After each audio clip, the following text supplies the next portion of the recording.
From the CyberHub bunker and studio, you're tuning in to the CyberHub Podcast. And now for your host and CISO, James Azar. Good morning, security gang. Welcome to another episode of the CyberHub Podcast. 2 left in the year. Who would have thunk it? 2024 is done with. We've got a packed show for all of y'all today. So everyone who's been offline and celebrating the holidays, good for you. Absolutely good for you. If that was you, let me know in the comments. I mean, that's great. Glad you got the holiday away. But for many of us that have the disease of the scroll, we found out a whole bunch of stuff over the weekend. We're going to be talking about on today's show. So buckle up, get in, make sure to subscribe, follow, share, like, and comment. And now we'll do a CyberHub Podcast tradition that will probably never go away. My double espresso, coffee cup. Cheers, y'all. Love a good espresso. All right, let's go ahead, get the ball rolling here with Ann Neuberger, the Deputy National Security Advisor for Cyber and Emerging Technology, now letting us know that there's a ninth victim, a ninth telecom company that was part of the Chinese Salt Typhoon campaign. The additional company was uncovered after the federal government issued guidance to telecoms that detailed the Chinese techniques and how to spot them in their network. Apparently, that company took those techniques, started investigating, and figured out that they were victims of said attack. The Chinese government, having denied responsibility, said something completely different. We need to start going on the offense, according to incoming National Security Advisor Mike Walls. We did a whole thing last week on the show. If you missed it, Mike Walls was on the Ben Shapiro Sunday special. I think it was Tuesday's show, Christmas Eve show, that I did a whole breakdown of their conversation. So you can go and check that out there. And kind of Mike Walls' approach to cyber, which, you know, he gave it a minute or so in that interview, which is a minute more than the current National Security Advisor has given it in 4 years. So we'll take that. So Neuberger highlighted a number of steps the administration is taking to tackle the breach, and the FCC will vote next month on new proposed rules, even though, by the way, the FCC's had cybersecurity rules in the books from Congress since 1994, and those rules were never enforced. Not once were the rules in the 1994 Telecommunications Security Act enforced by the FCC, which was the federal body that Congress put in charge of oversight of that law. So now they're going to vote on it again, which is an absolute. I mean, look, Brendan Carr, the FCC chairman currently, who will remain as President Trump's FCC chairman, has said that he sees big reforms coming to the FCC. We'll definitely see that, but nonetheless, this is still an ongoing issue with China, and we have to be honest with ourselves. And China's not an allied nation. China is a foe. It's an adversary, and their attacks continue to say that. Over the weekend, however, AT&T and Verizon did confirm that they were both part of the Salt Typhoon attack. They've both said that they've now been able to remove Salt Typhoon from their infrastructure and that they are no longer victims of the activity. Verizon's chief legal officer told Reuters that they have not detected any threat actor activity in Verizon's network for some time, and after considerable work addressing the incident, they can report that Verizon has contained the activities associated with this particular incident. AT&T also issued a statement saying it cooperates with law enforcement and works with other telecom companies to investigate the incident. AT&T, for their end, said in a statement that they no longer detect activity by nation-state actors in their network. Based on the current investigation, the PRC, the People's Republic of China, targeted a small number of individuals of foreign intelligence interest. So they're kind of saying we've got this under control. But that's not it from Ann Neuberger.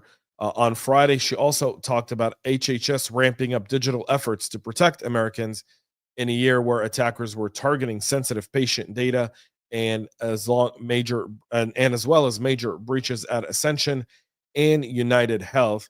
HHS, which, you know, Health and Human Services, doesn't have cyber anywhere in the title, Healthcare is considered critical infrastructure, which would fall under CISA. However, the dysfunction in federal around cyber continues, with now HHS trying to ramp up their digital efforts to protect Americans. They're set to unveil a new notice of proposed rulemaking requiring healthcare companies to encrypt data. HHS figured out encryption.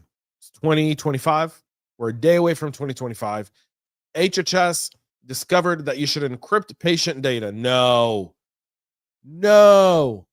Who are the innovators at HHS? Jeez. Whew. Innovators there, folks. Why are we not talking to them about everything? Conduct routine compliance checks and update certain cyber standards under the Health Insurance Portability and Accountability Act. Again, more rules that were passed by Congress that these federal agencies didn't oversee, that they were in charge of overseeing. The proposal would also add new cybersecurity mandates and improve existing HIPAA security regulations. HIPAA is so discombobulated, by the way, that the healthcare industry started something better than HIPAA called high trust. That's kind of like an industry standard, right? So HHS now are saying that we're going to go ahead and do this. And Ann Neuberger obviously talking about one of the most concerning and troubling things we deal with is the hacking of hospitals and hacking of healthcare data, which, by the way, leads to a bunch of fraud. Healthcare fraud is the easiest fraud to perpetrate. It's so easy. You simply submit a claim and it either gets paid or it doesn't. And there's so many claims submitted. Most of it is now automated. Some of it is not. But if you just do chest x-rays as an example, right?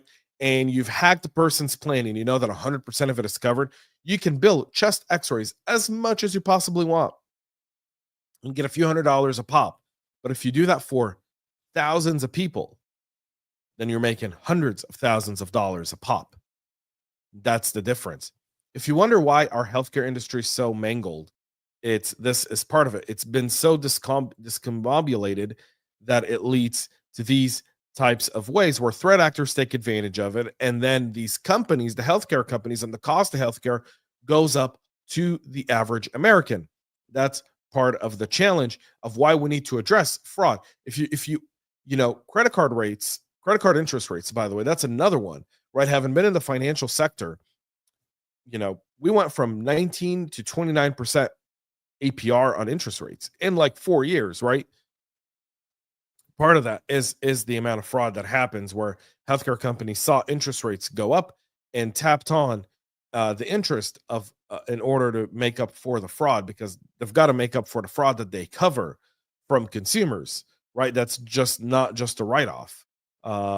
It doesn't work like that. So HHS, for their end, more cyber rules, more discombobulation in the federal government. But guess what? There's more.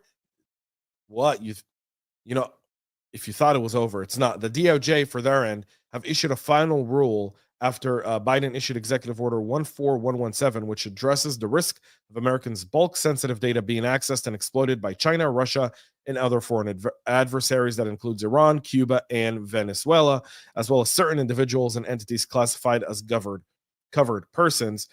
This new rule is how the DOJ plans to enforce Executive Order 14117 for however long this executive order will exist. Again, we have a serious problem in Washington, D.C. around cybersecurity. Significant one. Fact is that there are so many rules that companies don't know how to comply with them. Federal agencies don't know how to handle them. And federal agencies that don't understand cybersecurity are being asked with enforcing cybersecurity rules and laws. When, in 2018, an agency that had the name of NNPPDDD, whatever, was transformed under a congressional bill and called CISA, the Cybersecurity Infrastructure Security Agency, under the Department of Homeland Security. They were tasked with securing critical infrastructure and helping lay out the foundational framework for that. And yet, they're not allowed to do the work they should be. CISA should be the only agency in federal government to talk cyber. And then the other federal agencies should be supporting CISA in the oversight of it. Period. Full stop. That's how it should be. That's how it needs to be. My hope is that that gets fixed. I'm not optimistic, though. Not optimistic. So there's this new rule from the DOJ that talks about having to secure the data with more rules and penalties in the event this happens. The final rule does not broadly prohibit U.S. persons from engaging in commercial transactions, but it does say that you got to watch out for those as well. So we'll see more there. A cybersecurity startup was hacked over the weekend and was used to distribute Chrome extensions. That company, Cyberhaven, said the attack occurred on Christmas and that the company removed the malicious package from the Chrome web store within 60 minutes of detections. However, you saw the amount of extensions. I mean, I was following good friends of the show over at Nudge Security and several other CEOs that were saying, hey, all of these extensions are corrupt. In an email to customers, Cyberhaven stated that one of its employees was targeted in an advanced attack. They wouldn't say what kind of attack, likely a spear phishing attack is what I would guess. Researchers outside the company suggested that the admin account was likely compromised through a phishing email. It seems to be true there. And why someone would log in through a phishing email with admin controls goes to the fact that sometimes cybersecurity companies don't follow the rules they sit on panels and talk about. No offense there, but no one from a phishing email should be able to access an admin account ever. That shouldn't be a thing. That's basic identity management. However, nonetheless, according to Cyberhaven, the company helps other organizations stop insider threats.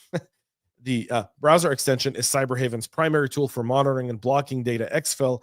It tracks data sent via emails, AI tools, and other web applications. It's unclear how many people, if any, were impacted by the attack. Again, it happened over Christmas. They say they contained it within 60 minutes. So we'll understand the full fallout here shortly. Cyberhaven, for their end, in June, secured $88 million in investment led by private equity firm Adams Street Partners, which valued the company at $488 million. Cyberhaven's website lists major clients like Canon, Reddit, and Motorola as part of its customers. The breach shows just how trusted security tools could be weaponized. And this is according to Johansson. And then Jaime Velasco, the CEO over at Nudge Security, talked extensively about this over the weekend. If you haven't seen Jaime on the show, Nudge Security are great supporters of the show. They'll be back with us here in just a few short weeks. And Jaime has been on the show several times. Really, really smart, articulate individual, and a really has got a really good head on his shoulders. You can go follow everything he put out on X or LinkedIn. Some really good stuff there. We'll continue with Palo Alto finally patching a zero-day vulnerability that's been exploited to launch denial of service attacks against their firewalls. The CVE 2024-33903 impacted the DNS security feature of the PAN-OS software that runs on Palo Alto's network's firewalls. The flaw allows an unauthenticated attacker to cause the firewall to reboot by sending a specially crafted packet through the data plane. That's been addressed. Threat actors have also been observed exploiting a vulnerability in the Fort Faith industrial router to deploy a reverse shell. According to VoneCheck, that CVE is 2024-12856, has a CVSS score of 7.2, and it's described as an OS command injection issue. The affected devices are the Fort Faith router models F3X24 and F3X36, running firmware versions 2.0. You want to get those upgraded. There's roughly 15,000 of those that are made available as of now. Zagg is informing customers that their credit card data was exposed to an unauthorized individuals after attackers compromised a third-party application provided by the company's e-commerce provider, BigCommerce.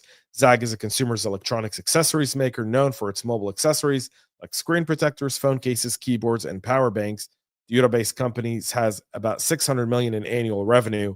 According to a letter sent to impacted individuals, the attackers breached the FreshClicks apps provided by BigCommerce and injected malicious code that stole shopper data. They're the first to kind of come out. I expect we'll see more here post-holiday of this type of skimming attacks, but it's there. Flagstar Bank agreed to pay a $3.5 million fine to the SEC for misleading statements from their 2021 cyber attack. So they were compromised, part of the big Citrix 2021 data breach. About 1.5 million customers were impacted. The SEC alleges that they misled investors and consumers to the impact of the breach in their statements. They found that both their June 17th, 2022 notice to customers and August 9th, 2022 security filings, they made misleading statements regarding the scope of the breach. They didn't say what those were. I'm actually going to go read them. I didn't have a chance before the show to pull them up, and we'll see what they say those were. Flagstar neither admitted nor denied the allegations. They just consented to pay a $3.5 million fine and move on. This was the second cyber attack on the bank after the Acelion FTP transfer, as well as the MoveIt. So, they've had a rough time.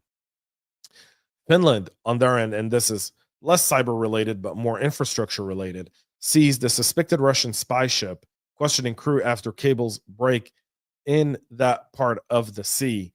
So according to Finland Police Services, they've transferred the cargo ship suspected of breaking several submarine cables in the Baltic Sea to an anchorage point near the port of Provo east of Helsinki for further investigation. The Eagle S departed from the Russian port. And the way they do this is they'll drop their anchor and then they'll drag their anchor along the floor, ripping the cables that are on the seabed of the floor, disrupting communications there. And now not all communications are through cables. There's multiple cables from multiple entry points, and that's just a routing issue, but it does create latency and it does create speed challenges there. So this isn't the first time the Russians have obviously done this, and this is part of a longer kind of campaign by the Russians against the Baltic nations of Finland, Norway, and Sweden, as they all kind of run to NATO. The Russians are kind of sending a message in the sand. We may not be able to attack you directly, but we can hurt your economies one way or another. That's it for our show this morning. We'll be back tomorrow, 9 a.m. Eastern, live with all the latest and greatest this week shows as usual, folks. Even on New Year's Day, we'll still have a show. No time off this week. There's no rest for the weary in cybersecurity. Thank you all for tuning in. Please make sure to subscribe, follow, share, comment, and like. And have a great rest of your day. Have a great week. Happy New Year if you don't tune in for the rest of the year. And stay cyber safe. Thank you. We love feedback, so make sure to connect with us on social media and subscribe to our podcast on your favorite podcast listening platform.